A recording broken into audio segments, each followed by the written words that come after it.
Hello guys, আমরা এখন উঠতেছি। দেখেন লালন সেতু ব্রিজ। এখান থেকে আপনার রূপপুর আরেকটু গেলে রূপপুর যাওয়া যাবে। তো এই যে রূপপুর বিদ্যুৎ কেন্দ্রে, পারমাণবিক বিদ্যুৎ কেন্দ্রটা অনেক সুন্দর করে সাজাইছে, দেখতে পাচ্ছেন। রাত্রে আপনারা যারা দেখেননি তারা যে দেখতে পারেন, অনেক সুন্দর লাগছে। তো কাছে এসে যারা দেখতে পারবেন তারা অনেক সৌন্দর্য ফিল করতে পারবেন। অনেক সুন্দর একটা দৃশ্য দেখেন। ওয়াও!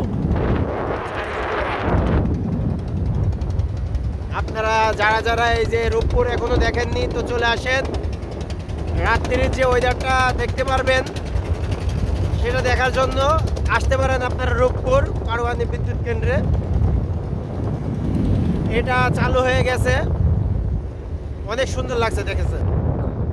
এখানে অনেকে দূর দূরান্ত থেকে এসেছে এই যে রূপপুর দেখার জন্য, দেখতে পাচ্ছেন। তো অনেক কাছ থেকে দেখাচ্ছি আপনাদেরকে। দেখেন অনেক সুন্দর জায়গাটা, অনেক সুন্দর জায়গাটা। আপনারা আসতে পারেন এই রূপপুর দেখার জন্য। এটা হলো চারকন্যা। চারকন্যাকে কি সুন্দর করে সাজিয়েছে দেখছেন, অনেক সুন্দর লাগছে। এটা ভিডিওতে যা সুন্দর লাগছে আপনারা সরাসরি আসলে দেখতে পারবেন, অনেক সুন্দর একটা জায়গা।